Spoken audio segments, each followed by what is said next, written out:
impaired driving and mental health. And whereas these resolutions highlighted the importance of many issues that are important to not only police agencies but government and all Nova Scotians. Therefore, be it resolved that all members of this House recognize the importance of these resolutions and the work that the Canadian Association of Police Governance. Mr. Speaker, I ask for waiver of notice and passage without debate. There has been a request for waiver. Is it agreed? It is agreed. Would all those in favour of the motion please say aye. Contrary-minded, nay. Motion is carried. We'll now move on to oral questions put by members to ministers. The time is now 2:42. We'll conclude at 4:12. I'm drawing a blank. Sorry. The Honourable Leader of the Official Opposition.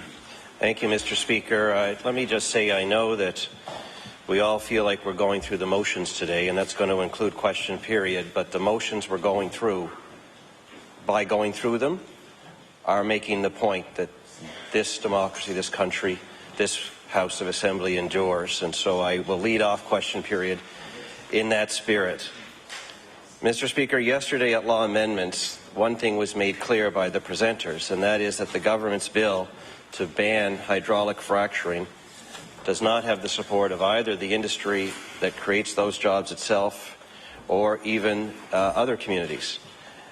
Mr. Speaker, this reflects the confusing way that the government has rolled this ban out. Last week, the Premier said in this House that the government was not banning anything. His own Minister of Energy, in a news release, actually stated that the government is prohibiting hydraulic fracturing. This is another chance to clear up the confusion that has been created, Mr. Speaker. I know I asked this before. We didn't get a clear answer. I'd like to ask the Premier again, very directly. Is the government banning high-volume hydraulic fracturing, yes or no? The Honourable Premier. Thank you, Mr. Speaker. What we have said many times in this House, the Minister of Energy has continued to say, and the panel asked us to do, which was continue to do science, Mr. Speaker, provide research, making sure that we map the province to identify actually whether we have that resource in place, and put in place protocols that would ensure that if we down the road of having high-volume hydraulic fracturing in this province, that we actually have a conversation about it. The Honourable Leader of the Official Opposition. Thank you, Mr. Speaker. Again, we want to encourage the government to be clear about what is being banned and what is not being banned. We certainly believe that one of the things that is being banned, we over here anyway, is a new way of creating new jobs in the province. Hopefully the Premier can continue to shed some light on what his government is banning, because questions have been raised about what exactly is high-volume hydraulic fracturing. So I'll ask the Premier, can he share with this House his definition of high-volume hydraulic fracturing? The Honourable Premier.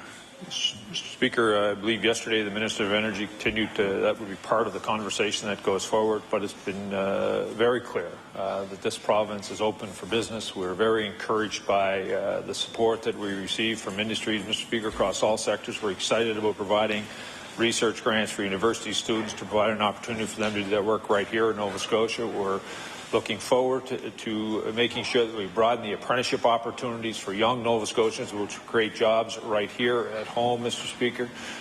We're continuing to be encouraged by the signs we're seeing from private sector development when it comes to job creation and the development that's happening in and around our province, Mr. Speaker, and we will continue to explore the possibilities of that's out there to ensure whether or not we have the resource that the honourable member is fixated on to see if indeed that resource is there and if there is a safe way to extract that.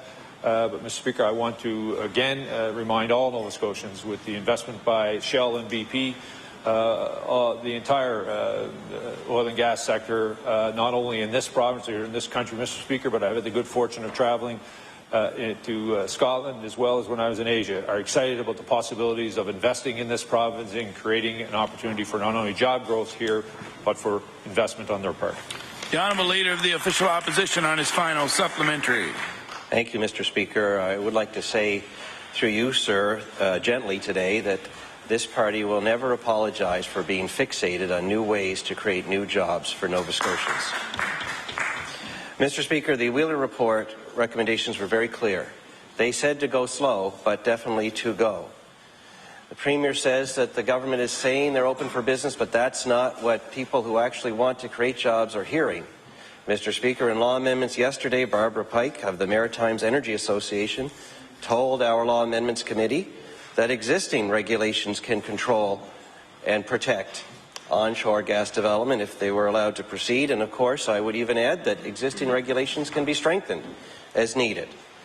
She said that bringing in this bill, amending the legislation, in fact sends a strong message to industry in that this province is closed for business, despite what the Premier just said. I'll ask the Premier, instead of just using our existing regulations or even strengthening them and leaving the province open for business, why is he sending such a negative message that we're closed for business when Nova Scotians need to try new ways to create new jobs? The Honourable Premier. Thank you, Mr. Speaker. Mr. Speaker, first of all, I want to thank Barbara Pike for the work that she's doing on behalf of the industry and ensuring that we continue to move forward in the province of Nova Scotia. But I do want to remind my colleague, the leader of the Conservative Party, Mr. Speaker, day after day, I have people knocking on my door who want to make an investment in this province, Mr. Speaker, who are making investments and want to continue to enhance that investment to create job opportunities in Nova Scotia. And we're encouraged by that, Mr. Speaker, as well. As we're hearing very loud and clearly from people, they want to invest in LNG in Nova Scotia, they want to invest in the offshore of this province, and Mr. Speaker, they want us to get it right when it comes to hydraulic fracturing in this province, and that's exactly what the Minister of Energy is doing, along with the good work by the people in his department. The Honourable Leader of the New Democratic Party. Thank you, Mr. Speaker. Mr. Speaker, my question for you is to the Premier. Mr. Speaker, I understand that the Canadian military bases have been closed in light of the situation today in our nation's capital. Our thoughts are with everyone affected there, and as the situation continues to unfold, we certainly hope that everyone remains safe. CFB Halifax is the largest naval base in Canada and the nation's largest military base in terms of the number of personnel. Approximately 2/3 of the Navy's major ships are home ported in Halifax, and CFB Shearwater in Eastern Passage is another major military facility considered the home base of the naval aviation in Canada. So in light of the events unfolding in our nation's capital, I want to ask the Premier if he could update the House on any information he has received about the potential risks to Canadian Forces personnel in Nova Scotia. The Honourable Premier. Thank you, Mr. Speaker. I want to thank the Honourable Member for the question. As I said a few minutes ago in a statement, there's a situation that's continuing to unfold in our nation's capital. We have tremendous men and women who are leading our national organizations. One of them is Rear Admiral Newton, who is here in Halifax. I spoke to him briefly today. Mr. Speaker, I want to assure all Nova Scotians that the men and women who are in charge of our national institutions have on the forefront of their mind the safety of their personnel, as well as indeed the safety of all Nova Scotians. And as I said in my remarks, and I said outside of this House, it is incumbent on all of us as Nova Scotians and as Canadians, if we see something that is happening that we see is suspicious or inappropriate in our communities, that we notify the appropriate authorities. But I want to assure the member opposite that the men and women in uniform have great leadership who continue to ensure, do the due diligence, and are vigilant to ensure that their safety is paramount. The Honourable Leader of the New Democratic Party. Thank you, and I want to thank the Premier very much for his response. As we all know, Mr. Speaker, members of the Canadian military do put themselves in harm's way to secure all of us, both here at home and abroad. And I'm wondering if the Premier could tell us if extra security measures have been put in place in the province of Nova Scotia to ensure that security is enhanced for our military personnel. The Honourable Premier.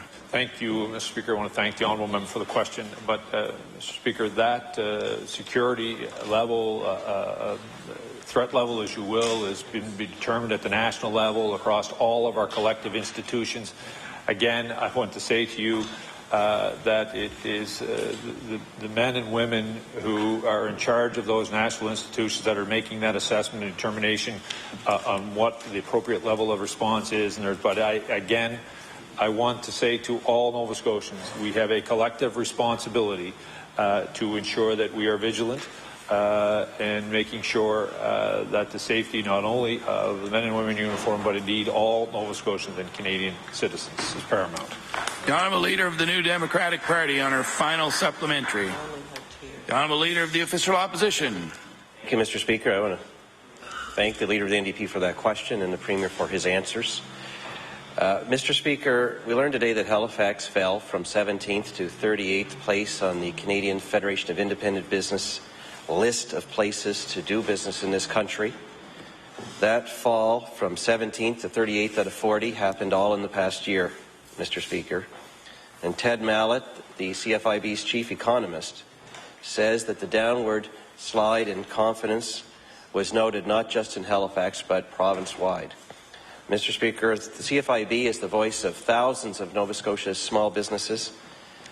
I'd like to ask the Premier why are our small businesses losing confidence in his government? The Honourable Premier.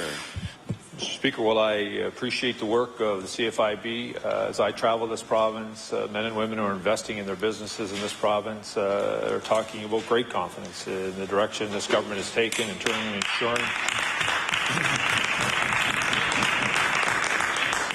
Mr. Speaker, that government gets back to living within its means, making some of the tough decisions that have been put off by successive governments. Mr. Speaker, we know they're not easy, but they're required to do, and it is providing them the confidence to invest in their own businesses. We're very much encouraged by the enthusiasm we're hearing from the private sector when it comes to the apprenticeship opportunities and providing them with continued work opportunities. We're excited by the fact that the research and development that will take place in this province. The Minister of Economic and Rural Development has been at an announcement today, but we will be looking at the Graduate to Opportunities program, which will be directly linking employment opportunities, working directly with the private sector. Mr. Speaker, so we continue to be encouraged by what we're hearing on the ground by those who are actually investing in this province. The Honourable Leader of the Official Opposition.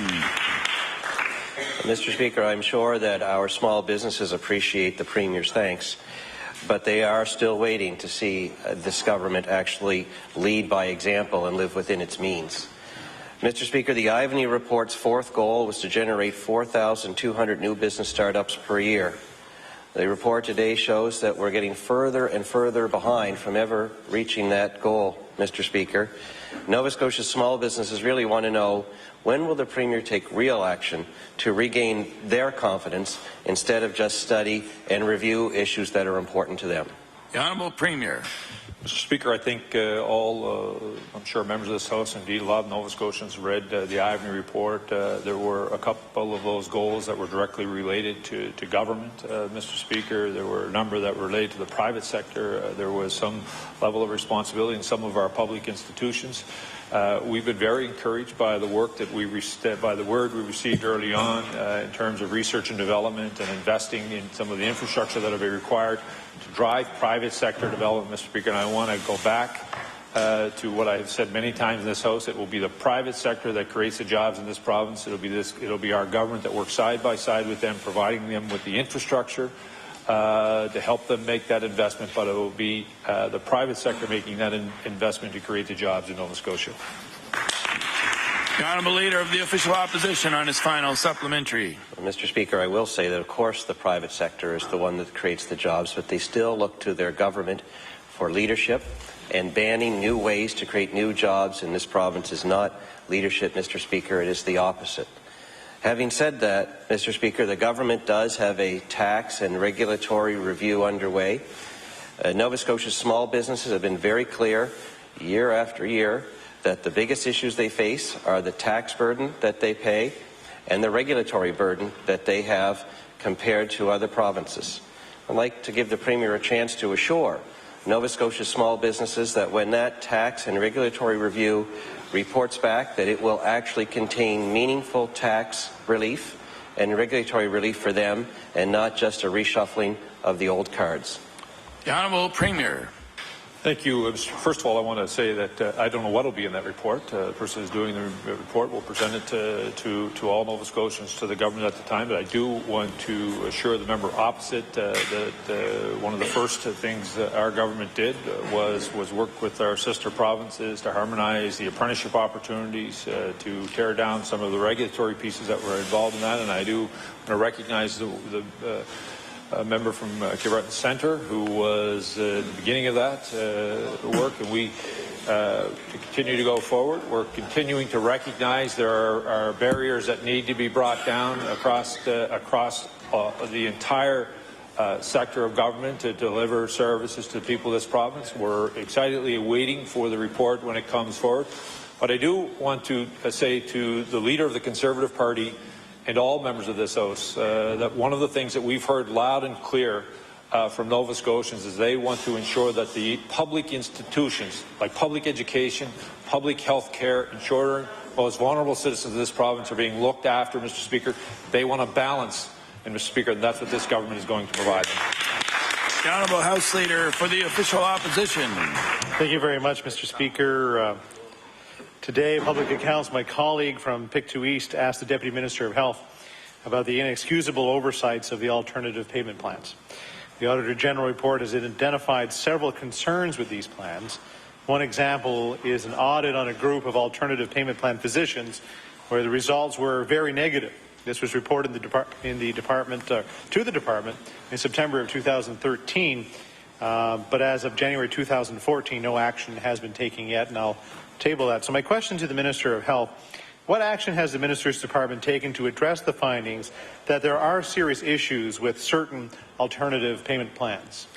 The Honourable Minister of Health. Thank you very much, Mr. Speaker. I think as the member for Argyle Barrington knows that there's actually the alternate payment plan with our GPs, especially those now that are working in collaborative health centres, and also there's an alternative payment plan for those that the academic, research and clinical, and any combination of those three. And at the present time, in fact, there is an information going out to all those that are on the alternate payment plans that there is going to be a new agreement coming forward, and also we know that with that there has to be some oversight and constant review of that particular payment plan. The Honourable House Leader for the Official Opposition. The Department of Health's monitoring of alternative payment plans and academic funding plans to ensure deliverables was described by the Auditor General as poor. I was also in that same report that I tabled. In fact, academic funding plan departments are not always submitted the required deliverable reports, and the departments are not following up on missing ones.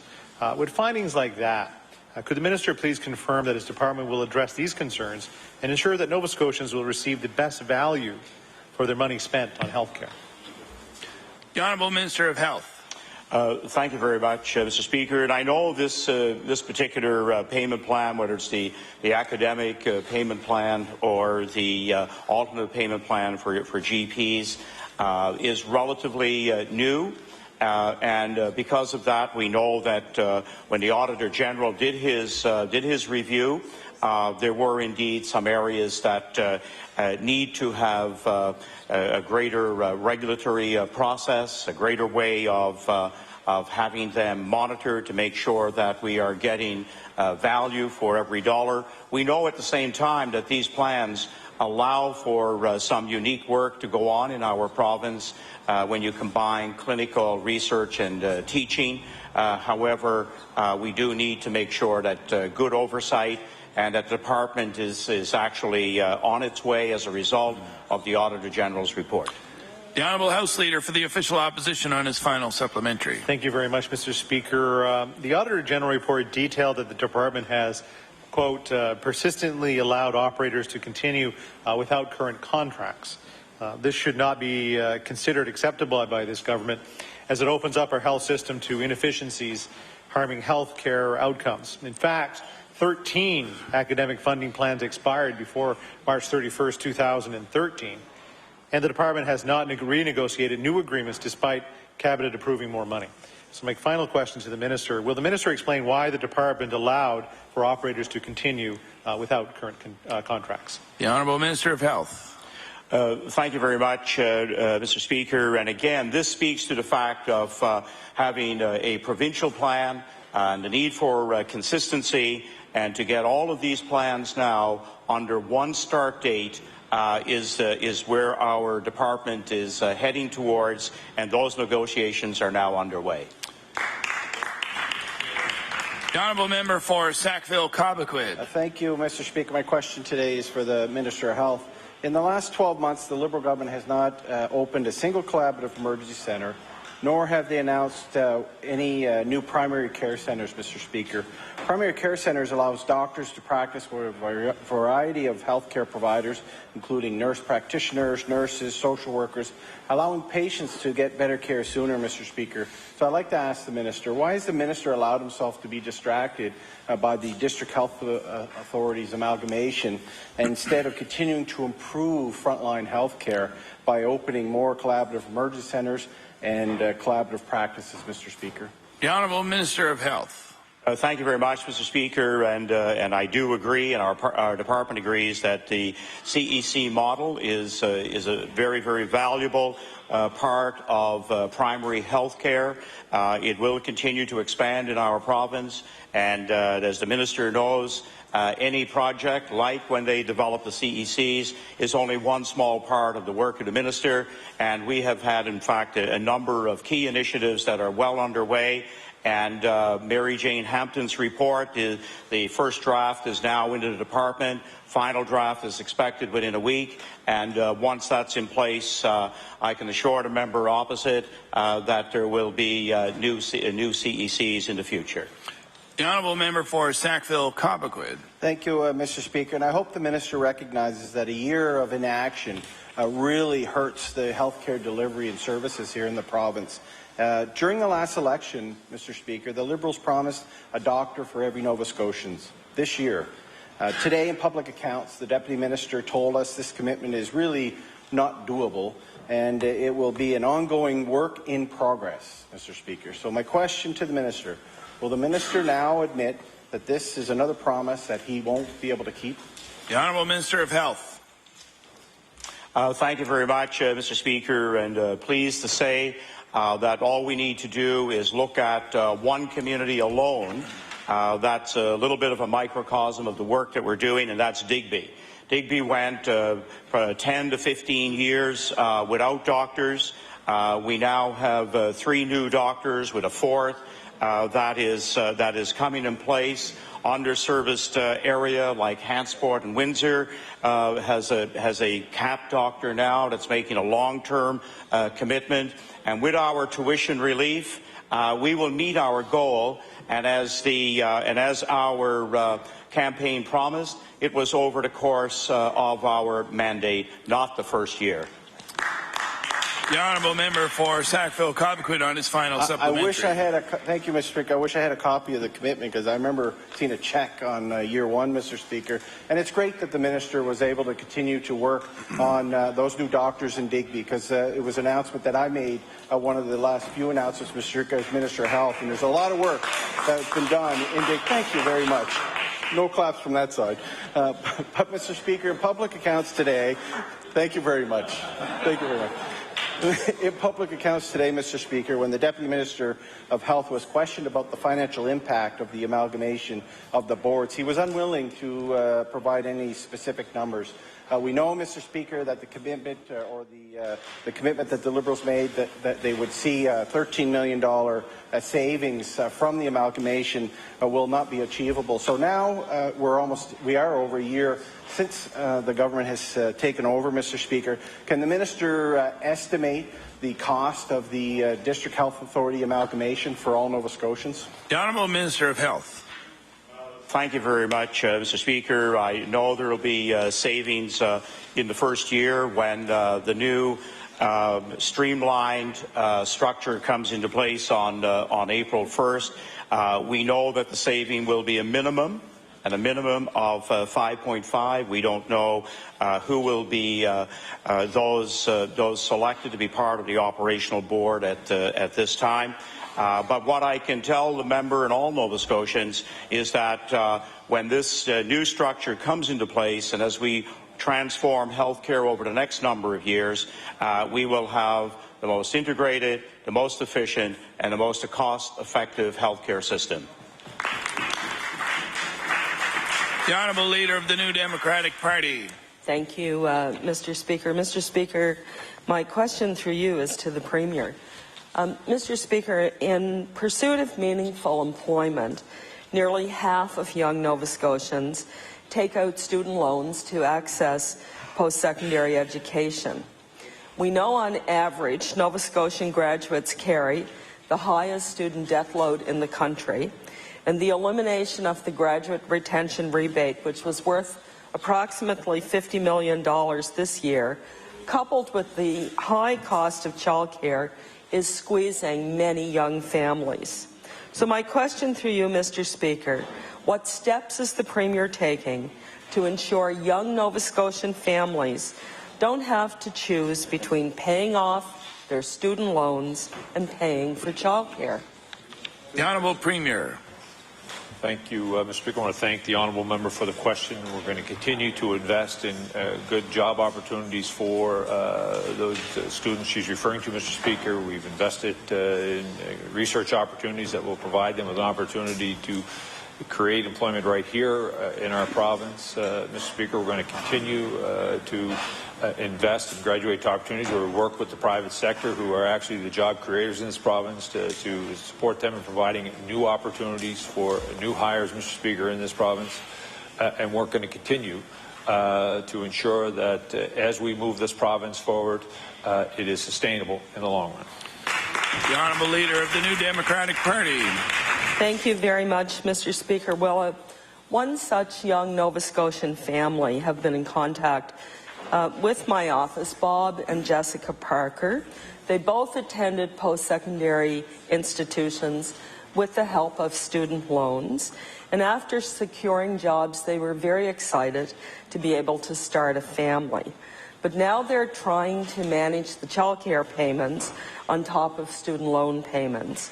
So through you, Mr. Speaker, I want to ask the Premier, why hasn't the Premier's government reinvested the tens of millions of dollars it cut from the graduate retention rebate to support young families like the Parkers be able to stay here in Nova Scotia? The Honourable Premier. Thank you, Mr. Speaker. Mr. Speaker, we continue to invest in economic opportunities, job opportunities for Nova Scotians. Mr. Speaker, I want to remind the honourable member, over the last 4 years, this province had a government that was continuing to spend beyond its means, leaving a financial legacy in their wake that we have to deal with. We have made it very clear to Nova Scotians that we are going to bring this province back to balance in a way that is affordable and sustainable in the long run, Mr. Speaker. And I do want to again repeat what I said yesterday, Mr. Speaker. In 2006, the national government of the day was working with provincial governments across this province and territorial leaders to provide a national vision on childcare that was voted against by the National Democratic Party because they thought they could win a few more seats. The Honourable Leader of the New Democratic Party on her final supplementary. Thank you, Mr. Speaker. Mr. Speaker, the Premier is misinformed about the national daycare program back in the mid-2006. He absolutely is. At any rate, Mr. Speaker, in 2006, the Premier in opposition spoke on the issue of affordable childcare. And he said, and I quote, "I think it's probably the single biggest issue that families are faced with." So I want to ask the Premier, if the If childcare was the single biggest issue that families were faced with in 2006, how is it that it's not on this government's priority list in 2014, now that they're in a position to do something about it, Mr. Speaker? The Honourable Premier. Speaker, I want to assure the honourable member that it is on our priority list. The difference between 2006, Mr. Speaker, is that we suffered through 4 years of the NDP party being in power and didn't do anything not only about the issue of childcare, Mr. Speaker, but continue to run the debt of this province up, Mr. Speaker, continue, Mr. Speaker, to leave a financial legacy, Mr. Speaker, that they're not even proud of at this moment in time. So we're going to continue to deal with that and invest in it. Mr. Speaker, but I again want to remind you, Mr. Speaker, I believe this should be on the national agenda, and, Mr. Speaker, we're prepared to work with the national government to ensure that we revive the 2006 national daycare program that provincial territories and provincial provinces and premiers and territorial leaders signed on to ensure that we deal with this national issue. The honourable member for Pictou West. Thank you very much, Mr. Speaker. My question through you is to the Minister of Immigration. During a speech yesterday, a successful Nova Scotia businessman, Ken Rowe, offered the government a cautionary tale about retaining skilled immigrants in Nova Scotia. After recruiting workers from the UK, Mr. Rowe found that there was only a 50% retention rate.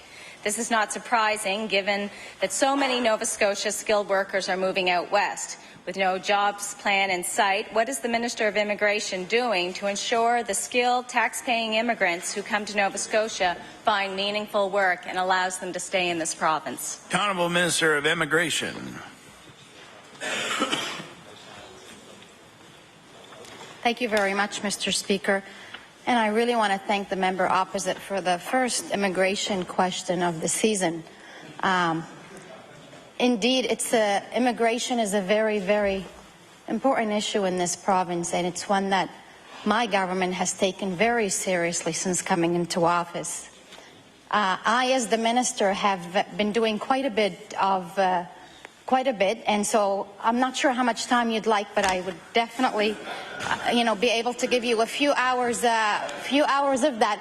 I certainly was at that. I was at Pier 21 yesterday, and I was very honored and actually humbled to introduce Mr. Ken Rowe of IMP, a gentleman who has done tremendous amount of work, not only for Nova Scotia but also for Canada.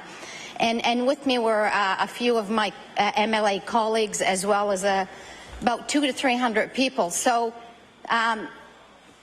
what I can... Okay, so we are doing quite a bit of work in this office, and I'm going to wait for you to ask me the second question, because Mr. Speaker here is saying sit down. Yeah. The honourable member for Pictou West. Thank you very much, Mr. Speaker, and I'd like to thank the Minister for her answers. Mr. Rowe also pointed out yesterday that in a unionized environment, new employees, like immigrants, are often the first to be let go when layoffs happen. That, of course, is a huge barrier to immigrants requiring a 2-year work requirement for permanent residency. So what does the Minister say to immigrants that come to Nova Scotia who are forced to move west in order to meet the work requirement for permanent residency? The Honourable Minister of Immigration. Thank you very much, Mr. Speaker. First, I want to encourage anybody and everybody around the world to look at Nova Scotia as a viable alternative to immigrate here. Not only do we have the people that want to welcome every single immigrant that wants to come to this province, but we're also putting a system together that will ensure that they will stay. And that is something that has been lacking throughout the last number of years, and it's something that we're working very hard on. More than that, your question, quite frankly, deals with some of the federal legislations, and it's not a provincial matter. But having said that, I'm working very, very closely with my federal counterpart in order for us to see what we can do in this province to alleviate some of the pain and some of the challenges that new immigrants face. Thank you. The honourable member for Pictou West on her final supplementary. Thank you very much, Mr. Speaker. And I know I have a number of immigrants actually that live in Pictou West, and I know they're frustrated. Like Mr. Rowe expressed actually his frustration yesterday with this government's inaction in turning around Nova Scotia's economy. He said we should not paint the mast as we have a hole in the boat. And considering this government doesn't have the best record in handling boats in the economy, when will the Minister of Immigration demand that our Cabinet colleagues balance the budget, lower taxes, and create an economy where Nova Scotians and new immigrants can build a life rather than heading out west? The Honourable Minister of Immigration.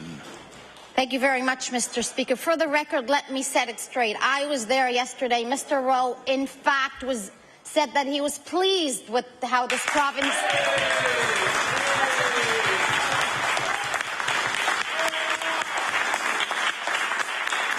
No.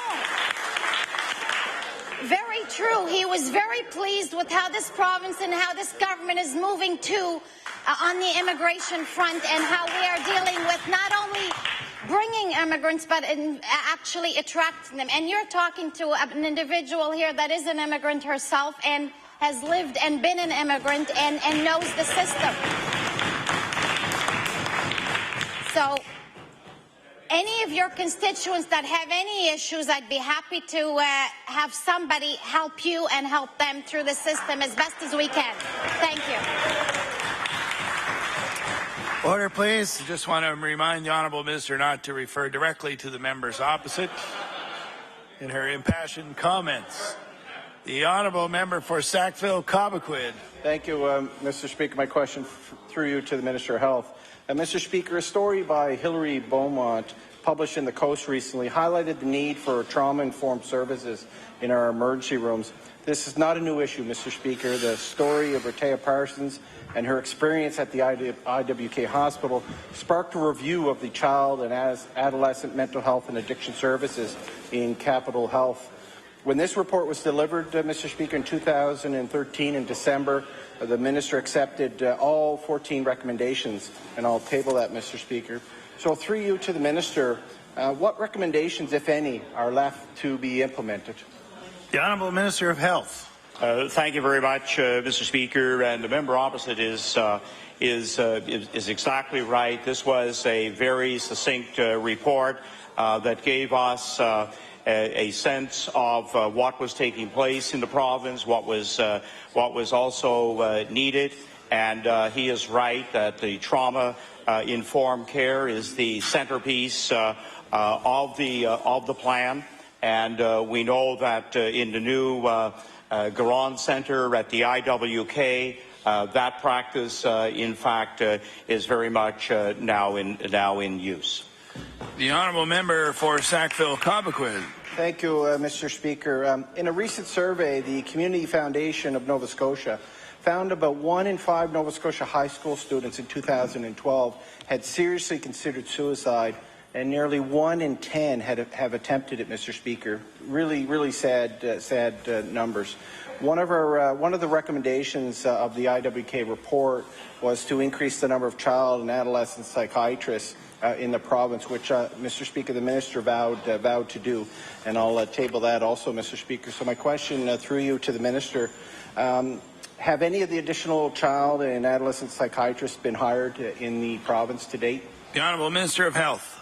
Thank you very much, Mr. Speaker. And again, an excellent question, because we know that the work we can do with our youth in the province is going, in fact, to have great long-term gains, both for the individual and for our province. And we've been able to hire a couple of additional child psychiatrists for the province. But the big news, however, is that at the present time, the work being done with our teachers across the province is really hallmark work as we look at in comparison to other provinces. And to date, 800 Nova Scotia teachers with the goal of quickly adding to those numbers about early detection of mental health issues. And in fact, some of that training is going on today in our province. The honourable member for Sackville-Cobequid on his final supplementary. Thank you, Mr. Speaker. I want to thank the Minister for updating us on that. I know the teachers and those educators in our province are very committed to ensuring that they're as highly educated on mental health, especially adolescents' mental health. Adolescents' mental health, Mr. Speaker. I've had the privilege to attend symposiums as Minister of Health. I know Dr. Stan Kutcher has been working with school boards across the province. So I want to thank the Minister for that. Through you, Mr. Speaker, when can Nova Scotians expect all 14 recommendations from the IWK report to be fully implemented? The Honourable Minister of Health. Thank you very much, Mr. Speaker. And actually, some of the recommendations were an assessment of where we are as far as, I guess, comparison to developments in Canada. However, others will be worked on during our mandate, and we're hoping to actually have a couple of announcements coming very soon. That, in fact, deal with the recommendations made in the report done by Dr. Davidson. The Honourable House Leader for the Official Opposition. Thank you very much, Mr. Speaker. Earlier this session, I asked the Minister of Health about the 100-day review that he announced last January. It's now been 263 days since the review was first announced. In a FOIPOP recently received by our office, and it's a briefing note from the Minister's binder, I would suggest, it states that the evaluation of the continuing care strategy would now be completed, or will not be completed, for about 12 to 14 months, and I'll table that document. That's well beyond the 100-day review that the Minister promised last year. So my question to the Minister is, which is it? Can the Minister tell us when we can expect to see the updated continuing care strategy? The Honourable Minister of Health. Thank you very much, Mr. Speaker. What was promised in the 100 days is that we would initiate the work to refresh the continuing care strategy. It was implemented in 2006. There have been a number of key developments in continuing care delivery, especially with what is taking place with delivery in the home care model. And so we should have the continuing care strategy, or the first draft, by spring of this year. The Honourable House Leader for the Official Opposition. Thank you very much, Mr. Speaker. And the document that I did table was as of August 29th, so not a pretty recent briefing note from your department. There's more than 2,500 Nova Scotians waiting on the list for placement in a long-term care facility. These are seniors who have worked and contributed to this province their whole lives. We believe they deserve better than that. I'm sure everyone in this chamber believes they deserve better than this.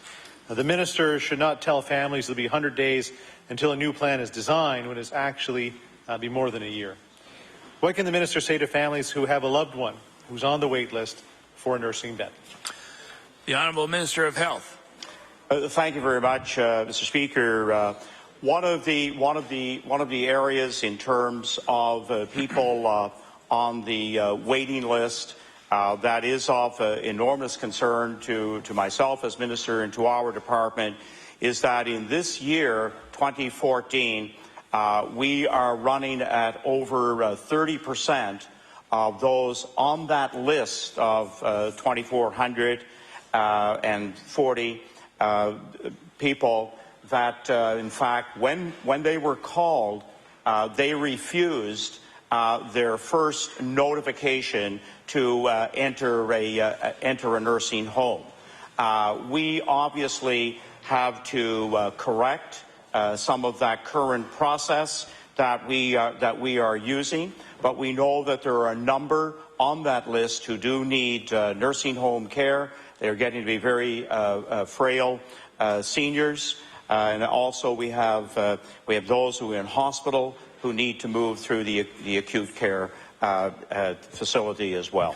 The Honourable House Leader for the Official Opposition on his final supplementary. Thank you very much, Mr. Speaker. And maybe as a follow-up to that answer, really, is that if you did the assessment of the 2,500, you did find that there were a number of them that weren't accepting their first placement.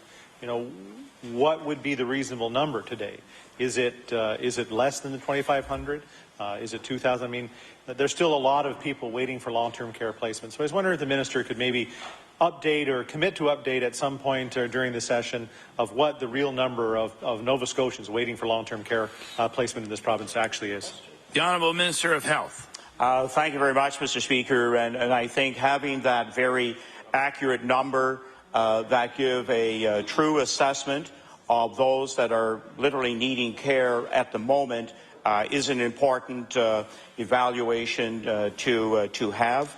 And this is one that we know that it's certainly less than the 2,400, but I will work to provide the member from Argyle-Barrington as to what the real number now that should be in a nursing home based on their assessment. The Honourable Member for Chester St. Margaret's. Thank you, Mr. Speaker. My question through you to Mr. Speaker is to the Minister of Communities, Culture and Heritage. Last week I asked the Minister of Communities, Culture and Heritage if he was willing to table a list of heritage objects and treasure that has been found thus far on Oak Island. Instead of a substantive response, this House received a flawed response. The Minister couldn't even provide factual definitions. My question to the Minister is, can the Minister educate this House and its members what is the difference between heritage object and treasure? The Honourable Minister of Communities, Culture and Heritage. Thank you, Mr. Speaker.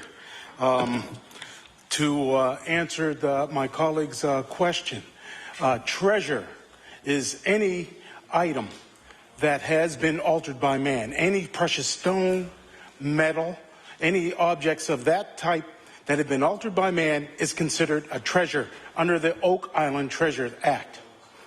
Heritage or archaeological object is an object that is typically found in any site in Nova Scotia once people have begun to dig, that have been are usually of historical importance.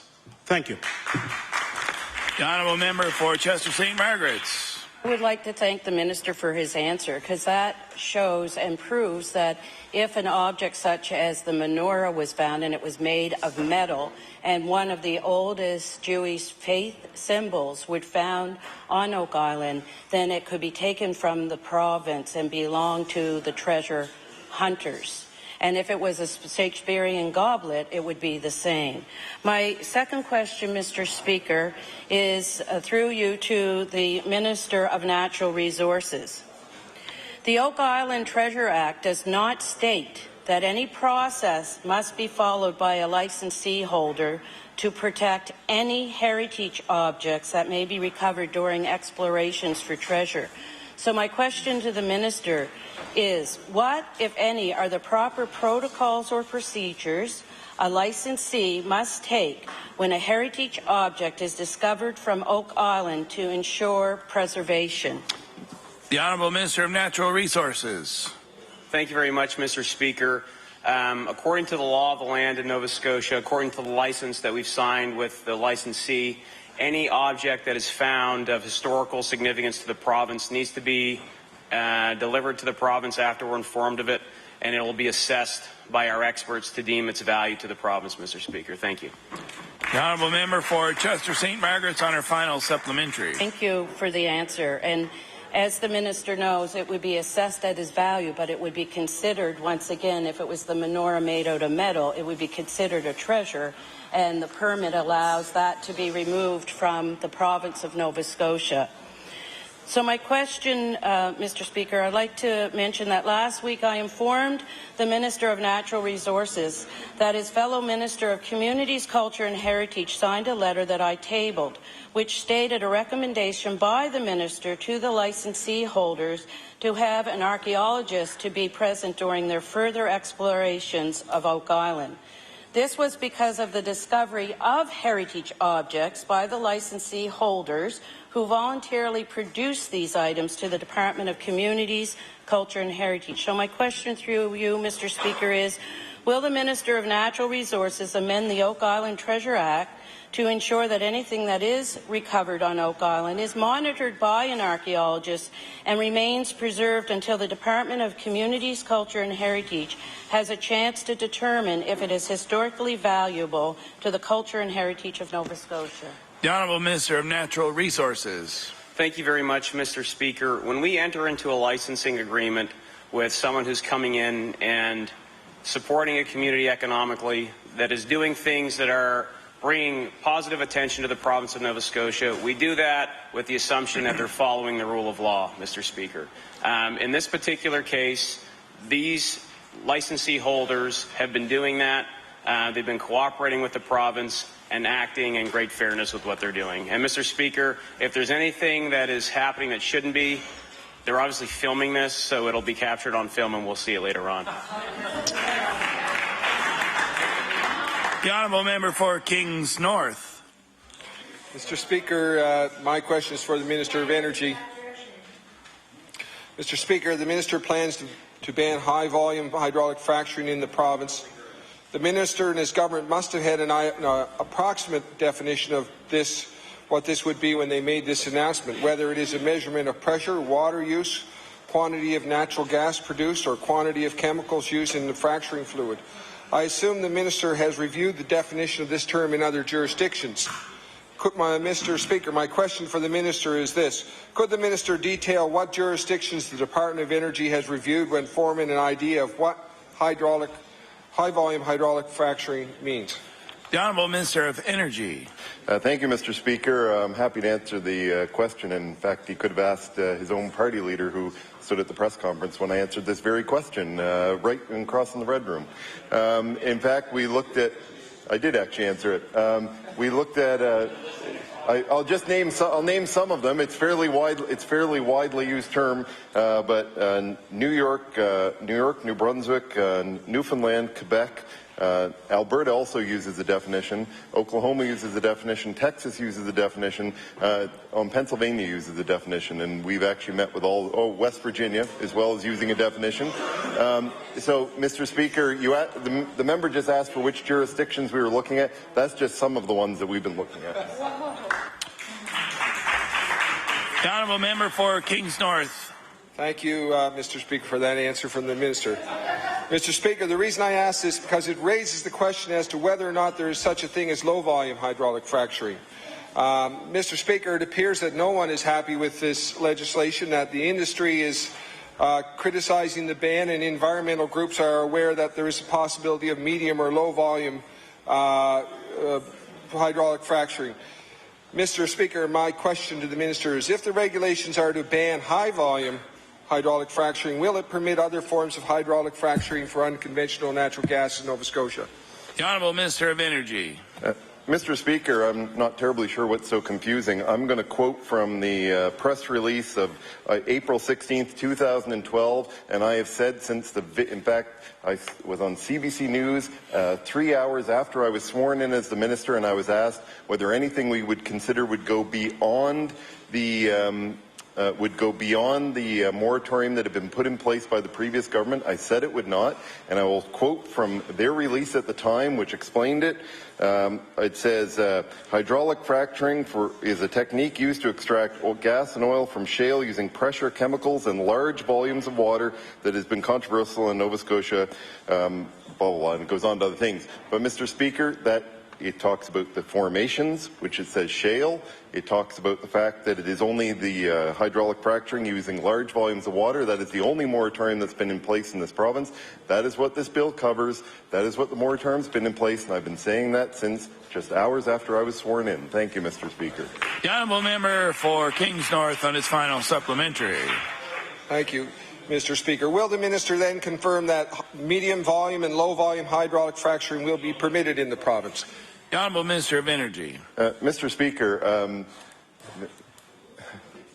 Mr. Speaker, high-volume hydraulic fracturing is an accepted term. I am not aware of a technique called low-volume hydraulic fracturing or medium volume. I know he's trying to be funny, but high-volume hydraulic fracturing is actually used in the regulations in a number of U.S. and Canadian jurisdictions. So I realize he's trying to be funny and cute, but the reality is that the reason that phrase is a term, Mr. Speaker, the reason that phrase is used is because that is an accepted phrase in the regulations, and the government is trying to be clear. And because the actual water volumes and chemical types and that have varied slightly among different jurisdictions, we were also clear that there is a public comment period for 2 weeks, or 2 months, plus then posting for 30 days, so that people have the opportunity to comment as it compares to other jurisdictions and provide input. The honourable member for Sackville-Cobequid. Thank you, Mr. Speaker. My question is for the Minister of Service, Nova Scotia. Mr. Speaker, this week our caucus confirmed that the application forms for the Heating Assistance Rebate Program, better known as HARP, will be issued next week. I'm sure I'm not the only member of this House who have already received numerous calls from constituents asking when these forms will be made available. Mr. Speaker, this year's budget, the money set aside for it, the HARP program is set at $11.6 million, down by approximately $800,000 from the previous year. So I'd like to ask the Minister, can the Minister tell this House what changes are being made to the HARP program that accounts for this $800,000 reduction in funding? The Honourable Minister of Municipal Affairs. Thank you, Mr. Speaker. I appreciate the question from my colleague. Two-part question. The first piece for the benefit of the members in the House and their constituency assistants. The HARP program will be available on October the 30th via online application, as well as the opportunity to receive applications at many government offices, including Access Nova Scotia, and a mail-out to each and every one of the MLA constituency offices. In addition to that, those who were in the program in the past, pre-populated forms will be sent to those individuals directly through the mail. The second part to my colleague's question refers specifically to the reduction in the budget. Obviously, Mr. Speaker, this government has taken on a very important responsibility of being fiscally prudent in how we provide government services. And in these circumstances, the $11.6 million that my colleague has referred is a reflection of the money that was utilized in the program this past year. About 46,600 applicants. We anticipate similar numbers this year, and we believe that the budget allotted will reflect appropriate funding to support the program. The honourable member for Sackville-Cobequid. Thank you, Mr. Speaker. In 2012, during public accounts, the Executive Director of Program Management and Corporate Services for Service Nova Scotia and Municipal Relations told the House, and I quote, "As we approach the fall, there's a review done on the program, and things such as price of oil, price of electricity, and so forth are considered. We look at our budget situation, and options are presented for consideration. Basically, from there, program parameters are set or maintained." So my question for the Minister of Service, Nova Scotia and Municipal Relations, can he tell this House what were the results of this year's review, and were any changes recommended for the program parameters?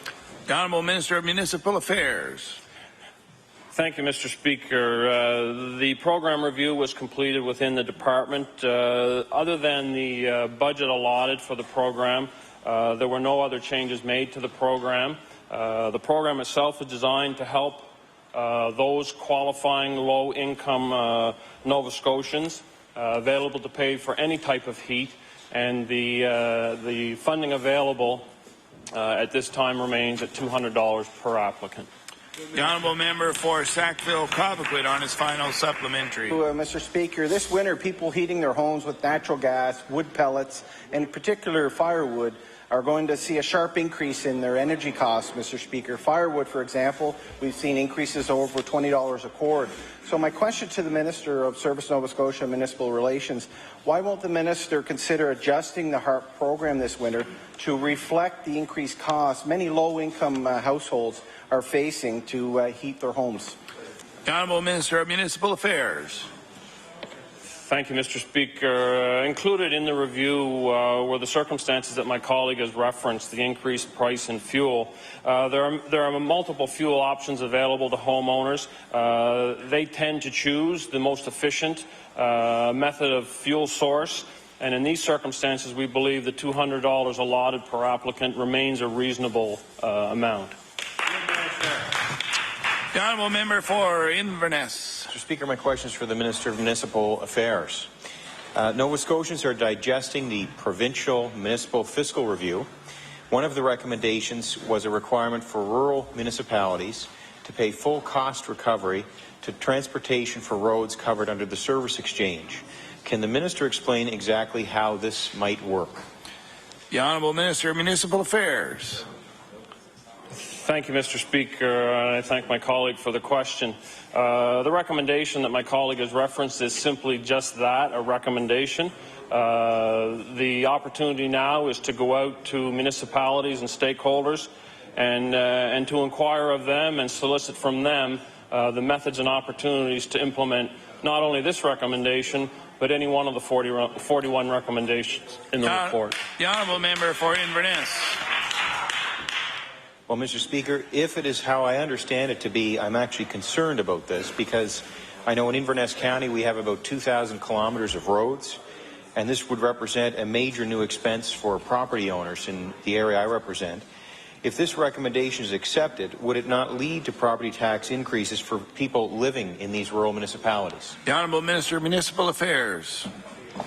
Thank you, Mr. Speaker. And to my colleague's question, I think from my perspective, it would be premature to draw any conclusions as to what the outcomes may be of the recommendations. What's important at this time is that we hear from our elected municipal officials and through them community stakeholders to consider the very points that my colleague has mentioned, so that when the report is complete and returned to the steering committee, we will have an informed document that really outlines the objectives and the challenges that my colleague has referenced. The Honourable Member for Inverness on his final supplementary. Thank you, Mr. Speaker, and I'd like to thank the Minister for his answers. One point, and I know I've raised it already a couple of times in this sitting, Mr. Speaker, one thing that I think would compound this potential problem for rural municipal governments is the fact that the RIM budget 5 years ago was cut in half. I know there's many MLAs in this chamber who know what that means. It means less ditching and graveling and patching and brush cutting. And I know we get calls about that sort of thing all the time, at least I do at my constituency office. And I know over the past 5 years, rural roads have not been maintained as well as they could have been because of that budget reduction. Is the Minister concerned that rural municipalities will be taking over roads that will require more future investment because the government continues to choose to invest less in these important investments in our roads? The Honourable Minister of Municipal Affairs. Thank you, Mr. Speaker. As I indicated earlier, the objective of the fiscal review and its dissemination to our municipalities is to solicit this type of feedback and be very clear on how municipalities see the recommendations impacting them. And I want to assure my colleague from Inverness that I've met with the council in Inverness. I know they have concerns, and roads obviously is one of them. I believe we're best informed to allow the fiscal review process to run its course, and I anticipate that we will find solutions not only within the road spectrum but across the broad spectrum of municipal services that will make municipal government more affordable based on the efforts of this government to be fiscally responsible. The Honourable Member for Northside Westmount. Thank you, Mr. Speaker. Mr. Speaker, my question is to the Minister of Health. Mr. Speaker, last week I asked the Minister of Health about a letter written by 20 local doctors on the North Side expressing concerns about the situation at the Northside General Hospital. Mr. Speaker, my question to the Minister is, now that the Minister has had time to consult with his colleagues at his department, could he provide an update on whether or not he received that letter? The Honourable Minister of Health.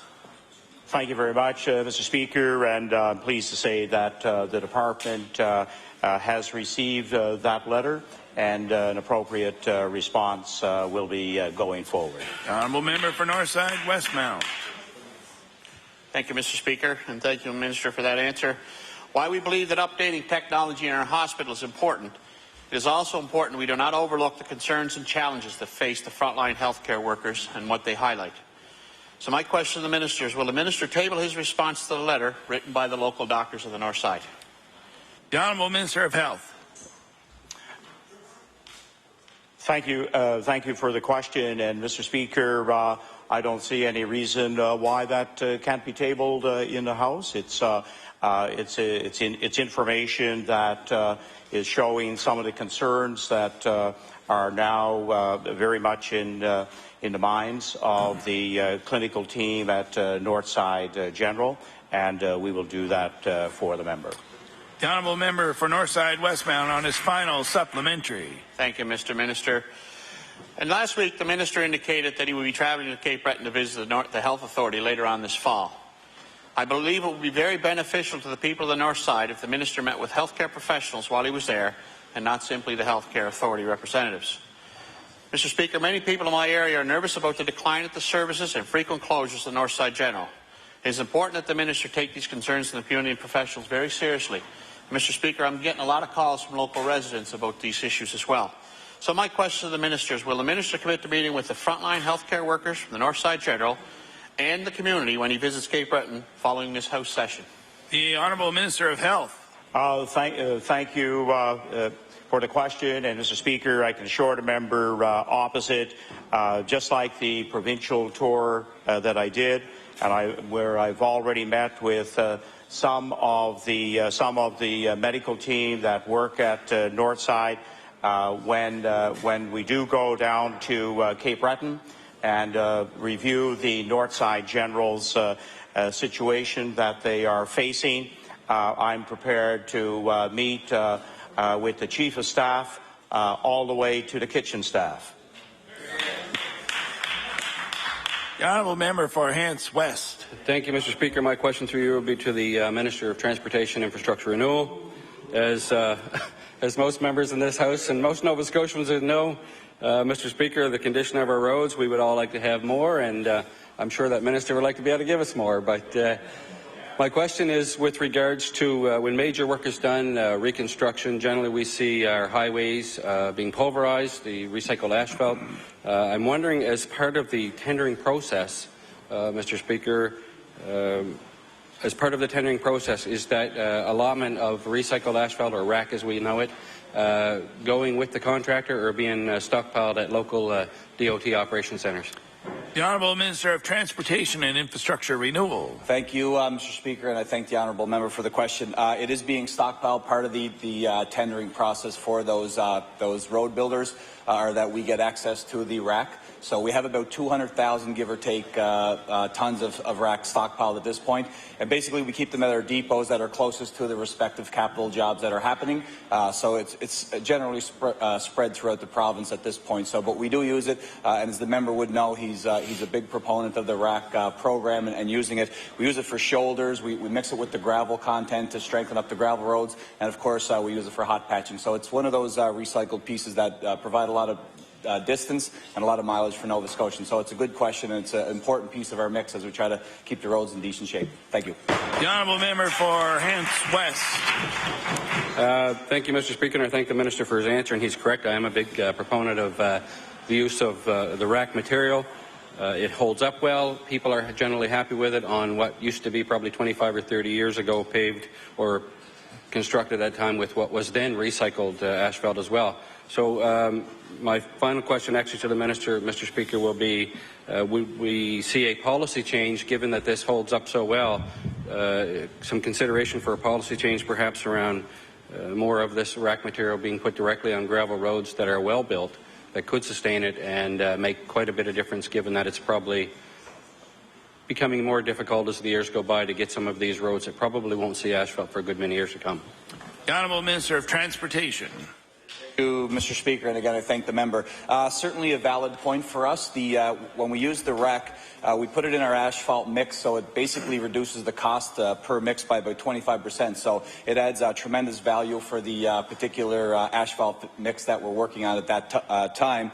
And certainly, you know, it does help, and it's a valuable additive for the gravel roads. But again, we basically use it when it's required. So there's lots of patching that's required in the spring. It's valuable for that. And again, strengthening the shoulders, as a member would know, once you break the back, so to speak, of a gravel road, you're in trouble. So strengthening those shoulders by way of the rack mix is important. So I think that a policy change with respect to how we use it is particularly interesting, given the fact that we're going to, you know, do our best to maintain the capital program. And as those capital projects take place, more rack is produced, and then we can use it for those particular uses. So it's certainly something we'll take to the department. Thank you very much. The honourable member for Queens Shelburne. Thank you very much, Mr. Speaker. Mr. Speaker, my question is to the Minister of Transportation and Infrastructure Renewal. Mr. Speaker, first of all, I'd like to offer my sincere condolences to the family members of the victim of last week's collision near Marshley Hope. Mr. Speaker, the death of that young man is a reminder of how dangerous highway driving can be. Last week, the Minister announced 22 highway improvement projects on our 100 series highways. 7 of those projects are slated to happen on the eastern part of the 104 between Pictou and Antigonish. Mr. Speaker, will any money identified for those 7 projects be used to twin the highway between Sutherland's River and Antigonish? The Honourable Minister of Transportation.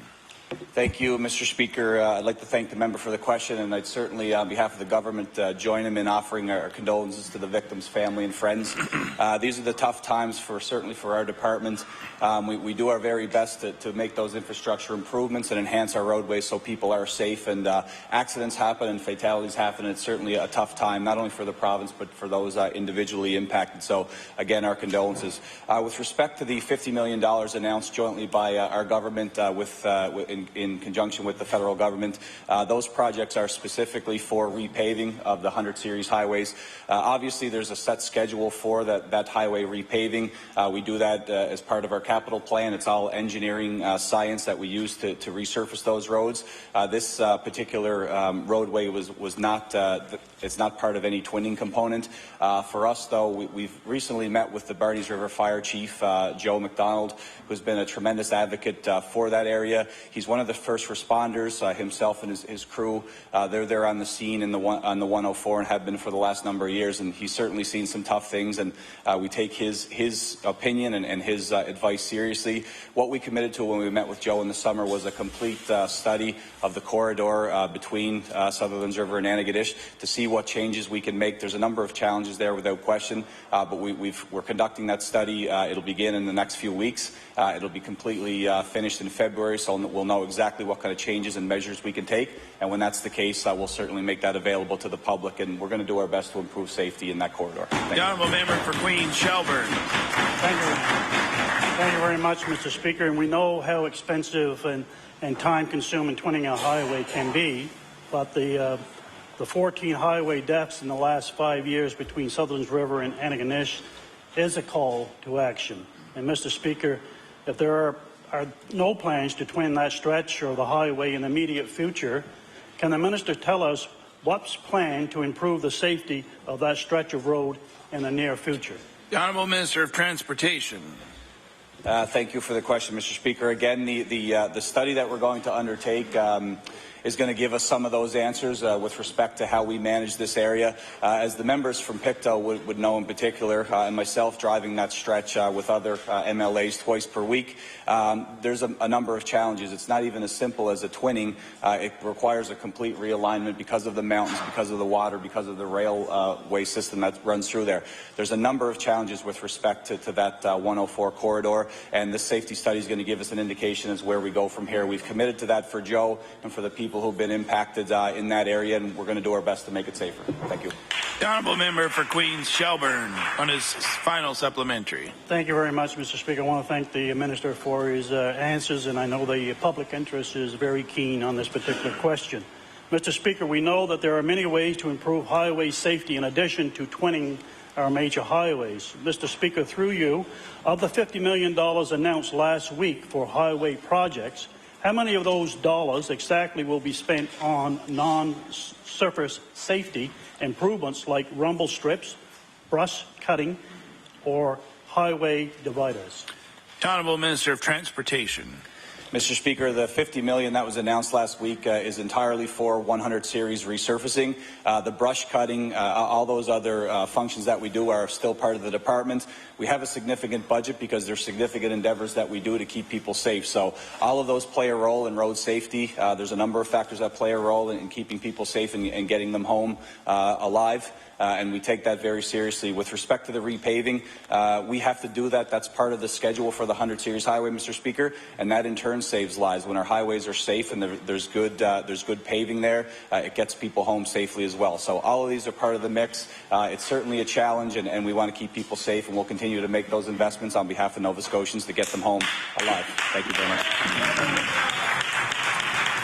The Honourable Member for Pictou East. Thank you, Mr. Speaker. My question is also for the Minister of Transportation about the Highway 104. Since 2009, we have lost 14 individuals in tragic accidents along this stretch of highway, and it is a subject that myself and I know the Minister as well have spoken quite a bit to my friend Joe McDonald, the Fire Chief in Barneys River, about. Now, the Minister did reference on the weekend and again today the safety review that is about to start and be finished in February, I think. I wonder if the Minister can just shed a little bit of light on what the safety review, what it involves and what maybe the terms of reference for it might be. The Honourable Minister of Transportation.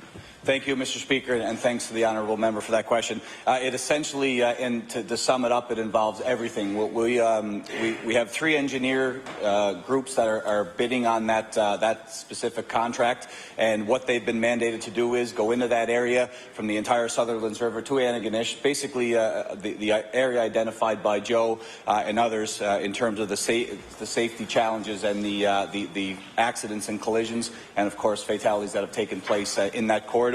And they're going to look at everything from the road alignment, which again I think will play a very significant role in this. All of the other safety factors like rumble strips, the shoulders, the speed limit, all the components that go into safe driving. So whatever improvements it can be, whether it be realignment, some widening, some signage and increased visibility, that's what we're going to look at. So it's going to encompass everything that makes the roadway safer. Thank you. Honourable Member for Pictou East. Thank you, Mr. Speaker, and I'm very pleased to hear that, actually. And on my final supplemental, I just asked, Jersey barriers a possibility that will be reviewed along that stretch as well? The Honourable Minister of Transportation.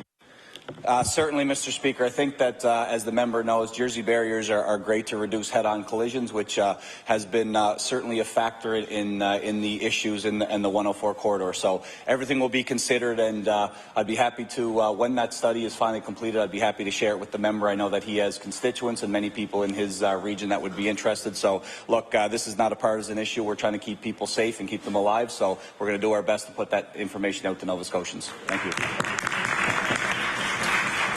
The Honourable Member for Kings North. Thank you, Mr. Speaker. Mr. Speaker, my question is for the Minister of Natural Resources. Mr. Speaker, as we're going into the fall, many people are looking for heat, and unfortunately numerous individuals in this province remain without firewood. The Minister has said in this House of Assembly in the past 10 days that tenders for firewood have been put out by his department, but there have been no bids received. Such a statement provides little comfort for Nova Scotians looking for firewood for heating this winter. My question, Mr. Speaker, for the Minister is this.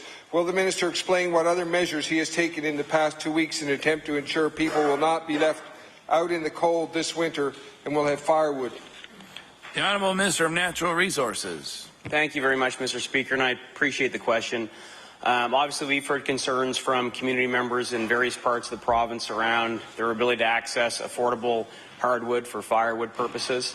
It needs to be made very clear, Mr. Speaker, that 80% of wood supply is coming off of private lands in the province of Nova Scotia. The current challenges that we're facing in the marketplace right now with firewood are related to the contraction in the forestry sector. There are less contractors cutting wood, less people getting that wood to market, and other forces, market forces that are taking on hardwood in the province. Our ability to intervene in this particular market situation are limited, Mr. Speaker. What we have done, as the member mentioned, was try to open up more Crown land for hardwood harvesting, which we did do. We were successful in a number of counties, Mr. Speaker, to have bids, and I hope that flow of Crown wood has supported the current situation. But unfortunately, in 3 counties in particular in the western part of the province, there were no bids, and that speaks directly to the number one problem that we're facing, that this is a contract issue, contract capacity issue. Thank you. The honourable member for Kings North. Thank you, Mr. Speaker, and thank you, Minister, for that answer. The Minister can talk about tenders not being bid on and the lack of contractors to cut and sell wood, but such answers do little for Nova Scotians who are anxiously waiting firewood to heat their homes.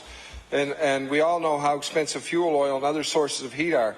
Has the Minister held discussions with the officials in his department about making plans to find contractors or human resources here to find contractors who will cut the wood? The Honourable Minister of Natural Resources. Thank you very much, Mr. Speaker. Yes, we have an ongoing issue in our department is this contracting issue. So we've partnered actually with the Forestry Association. We deal with the woodcutters, and we're working on education plans to help inform the population, young people that are out there coming up through the education system, that there are hopefully some opportunities in the forestry sector. But we're primarily focused on turning the corner in that forestry sector, Mr. Speaker, getting it to a position where it's sustainable, where it's thriving, where it's supporting our rural economies, and obviously an increased capacity in contracting are going to be a part of that. The honourable member for Kings North on his final supplementary. I'd like to thank the Minister for that answer. Mr. Speaker, firewood is in very short supply. We know that Great Northern Timber and Sheet Harbour and Scotia Atlantic Biomass Limited in Upper Musquodoboit are consuming large amounts of wood fibre, largely for export to the European markets. That Ian Ripley, General Manager of Athol Forestry in Cumberland County, says large amounts of hardwood are headed to pulp mills in St. John, New Brunswick, and Northern Pulp.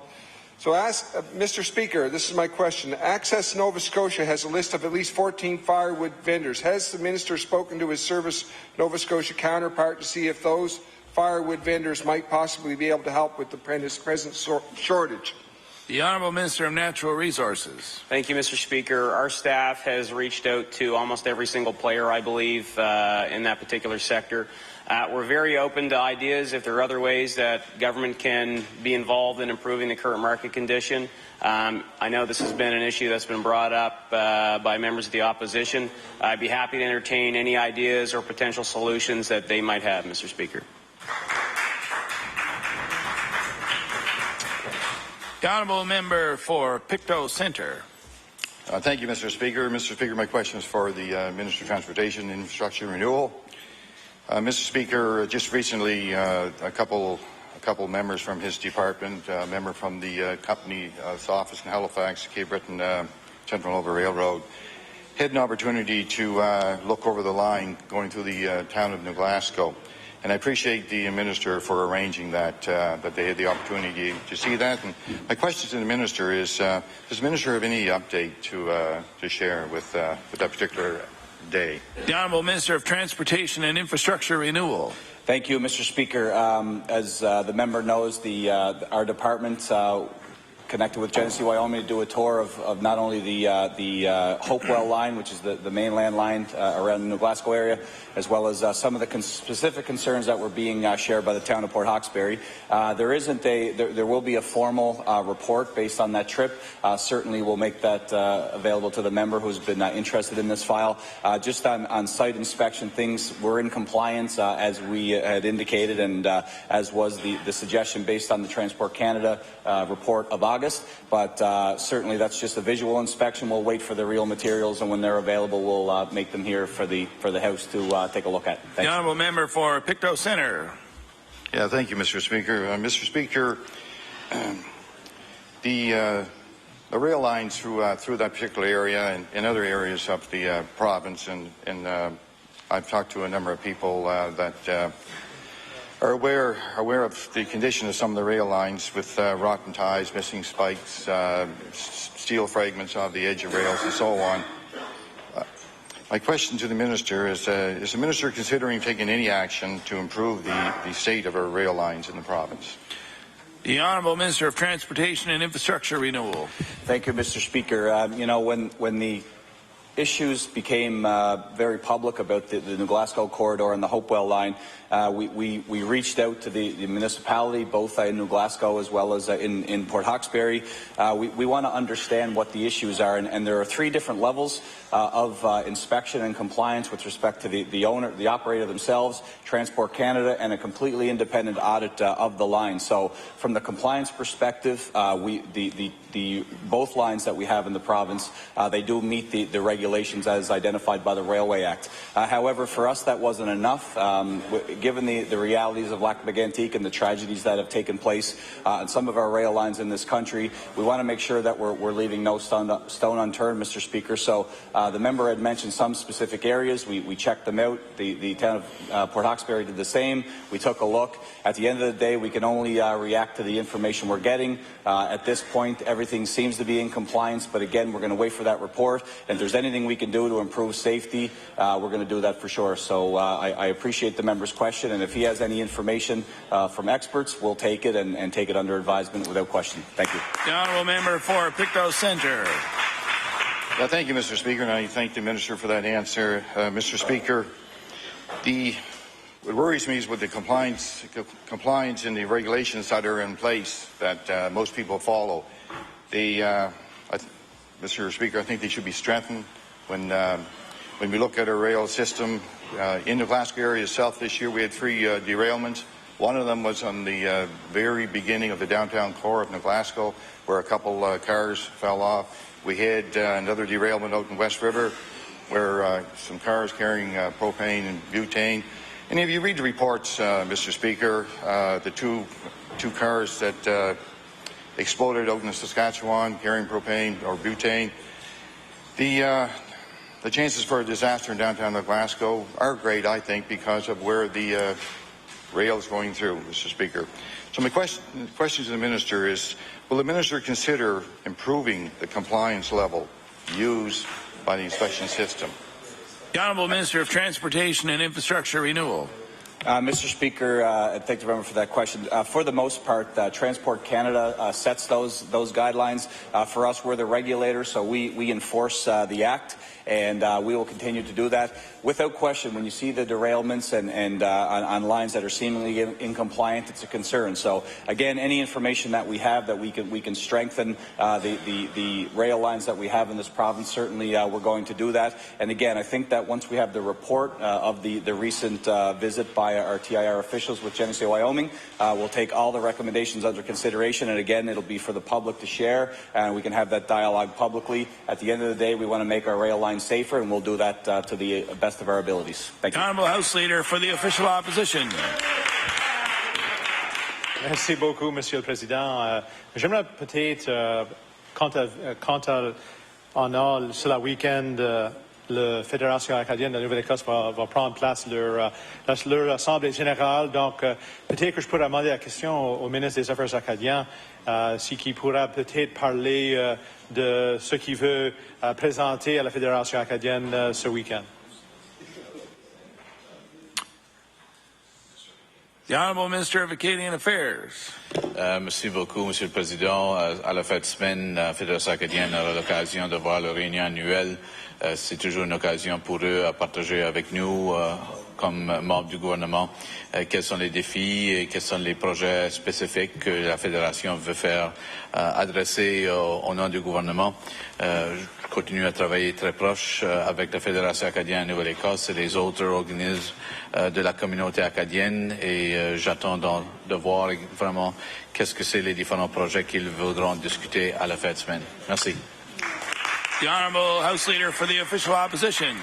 On sait qu'un des filières ou un des projets que la Fédération acadienne travaille dessus, c'est la question des districts dans les régions du sud-ouest, la région de Richmond, quand ça vient les districts. Donc, je vais demander au ministre, si possible, s'il va prendre cette discussion-là avec avec la Fédération acadienne quand ça vient à leurs appels juridiques qui s'en viennent. Honourable Minister of Acadian Affairs. Monsieur le Président, comme vous savez, la ministre de la Justice a soumis une question à la Cour suprême de la Nouvelle-Écosse sur la question des frontières électorales. Puisque cette question-là a été déposée à la Cour, on va respecter le processus qui va suivre et ce n'est pas de notre place de passer commentaire sur cette question. C'est ça pourquoi nous avons envoyé cette question à la Cour pour leur détermination. Merci. The Honourable House Leader for the Official Opposition on his final supplementary. Et finalement, on sait souvent que la Fédération regarde souvent à la question de financement, de financement quand ça vient à leurs projets dans les régions. Donc, peut-être la question, c'est quand la négociation du Entente cadre Canada-Nouvelle-Écosse, comment ça s'en vient? On va y voir des argents pour les régions et plutôt pour les organismes qui se font partie de la Fédération acadienne de la Nouvelle-Écosse. The Honourable Minister responsible for Acadian Affairs. Monsieur le Président, on continue à donner des subventions au Conseil de développement économique de Nouvelle-Écosse. Les projets qu'ils ont soumis devant nous, nous sommes toujours à l'écoute. En même temps, Monsieur le Président, je peux vous informer que j'ai participé à une mission économique à Saint-Pierre-et-Miquelon avec des entrepreneurs de la Nouvelle-Écosse, un du Cap-Breton, l'autre de la région sud-ouest, pour discuter des différents projets possibles là avec leur industrie de pêche. Alors, on continue de travailler très proche avec toutes nos communautés acadiennes et les projets qui vont nous présenter. On serait très content de les financer. Merci. The Honourable Member for Queens Shelburne. Unfortunately, the time allotted for oral questions by members to ministers has expired. Just before we move on to opposition business, the Honourable Minister of Agriculture, Fisheries and Aquaculture. Thank you, Mr. Speaker. I raise on a point of order. On the point of privilege raised by the Honourable Member for Kings North yesterday, I want to ensure this House that at no time have I ever in my political career intended to mislead this House in any way. Thank you very much. The Honourable House Leader for the New Democratic Party. Thank you, Mr. Speaker. Mr. Speaker, would you please call Bill 40? We'll now call Bill number 40, the Oak Island Treasure Act and Special Places Protection Act. The Honourable Member for Chester St. Margaret's. Thank you very much, Mr. Speaker. I am pleased to have the opportunity to stand here today to express